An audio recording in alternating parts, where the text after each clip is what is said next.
Hello everyone, welcome back to my channel. And ఈరోజు మనం చేసుకోబోతున్నాము corn pakodi చాలా ఈజీగా.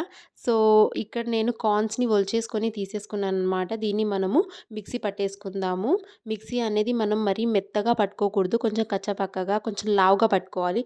మరీ మెత్తగా పట్టేసుకున్నామంటే కార్న్లో వాటర్ కన్సిస్టెన్సీ ఎక్కువ ఉంటుంది. నేను ఇది స్వీట్ కార్న్ తీసుకున్నాను, నార్మల్ రెగ్యులర్ కార్న్ కాదు. స్వీట్ కార్న్ని ఇలా మిక్సీ పట్టుకునేటప్పుడు మరీ మెత్తగా అనేది మనం పట్టుకోకూడదు, కొంచెం లావుగా పెట్టుకోవాలి. సో ఒక గిన్నెలో నేను ఈ కార్న్ని తీసేసుకున్నాను. అందులోకి బాగా సన్నగా కట్ చేసుకున్న ఆనియన్స్ వేసేసుకున్నాను. ఆనియన్స్ వేసుకున్న తర్వాత కరివేపాకు, కొత్తిమీర ఇలా సన్నగా కట్ చేసుకొని వాటిని వేసేసుకున్నాను. అలా వేసుకున్న తర్వాత మనం ఇందులోకి ఒక 3 టేబుల్ స్పూన్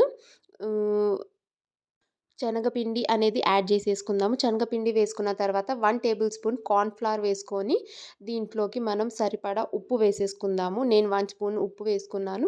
దాని తర్వాత అందులోకి 1 టేబుల్ స్పూన్ కారం వేసేసుకొని కొంచెం చిటికెడంతా ధనియాల పౌడర్ వేసుకొని దీన్ని బాగా కలిపేసుకోవాలి మనము. దీంట్లో మనం వాటర్ యాడ్ చేయాల్సిన అవసరం ఉండదు, ఎందుకంటే కార్న్కి ఆల్రెడీ వాటర్ కన్సిస్టెన్సీ ఎక్కువ ఉంటుంది కాబట్టి ఆ వాటరే సరిపోతుందన్నమాట ఈ పేస్ట్కి. ఇలా బాగా కలిపేసుకొని మరీ ఎక్కువసేపు మనం పక్కన పెట్టకూడదు, ఎందుకంటే వాటర్ రిలీజ్ చేసేసిద్ది కార్న్, మళ్ళీ వాటరీగా అయిపోతుంది కాబట్టి వెంటనే పకోడీలు అనేది మనం వేసేసుకోవాలి. ఎక్కువసేపు దీన్ని రెస్ట్ ఇవ్వాల్సిన అవసరం లేదు, వెంటనే కలిపేసుకొని వేడి వేడిగా వేసేసుకోవాలి. సో ఇక్కడ నేను ఒక కళాయి తీసుకున్నాను. అందులోకి ఆయిల్ వేసేసుకొని ఆయిల్ని ఒక 2 to 3 మినిట్స్ దాకా మీడియం ఫ్లేమ్లో వేడవ్వనిద్దాము. ఇవి మరీ వేడవ్వకూడదు, ఒక మీడియం ఫ్లేమ్లో లైట్గా హీట్ అయితే చాలు. అలా హీట్ అయిన తర్వాత మనము అందులోకి కార్న్ పకోడీ మిక్స్చర్ అనేది ఈ విధంగా వేసేసుకుందాము. ఇలా వేసుకున్న తర్వాత దీన్ని మనము లో ఫ్లేమ్లో పెట్టేసుకొని అవనిచ్చేద్దాం. హై ఫ్లేమ్లో పెట్టేసామంటే ఇవి మాడిపోతాయి. సో ఇలా లో ఫ్లేమ్లో పెట్టుకొని దీన్ని ప్రతి సైడ్గా మనం చిన్నగా అవ్వనివ్వాలి. దీన్ని మనం టర్న్ చేస్తూనే ఉండాలి కాలిపోకుండా.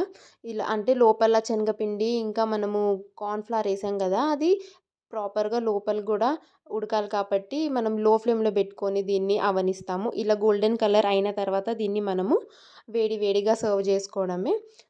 సర్వ్ చేసేటప్పుడు మీరు దీన్ని వేడిగా మామూలుగా కూడా తినొచ్చు, లేదంటే టొమాటో సాస్లో లేకపోతే పల్లీలతో చేసుకున్న చట్నీయో దేంతో అన్నా తినొచ్చు. రెయినీ సీజన్ కాబట్టి ఈవినింగ్ టైంలో పిల్లలకి ఎటువంటి స్నాక్స్ కావాలంటే ఇలాంటి కార్న్‌తోని పకోడీ చేసుకొని పిల్లలకి పెట్టండి, ఇష్టంగా తింటారు.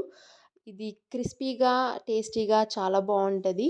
మీరు డెఫినెట్‌గా ట్రై చేయండి. మీకు ఈ వీడియో నచ్చినట్టయితే ట్రై చేసి డెఫినెట్‌గా వచ్చి కమెంట్ చేయండి. Thank you.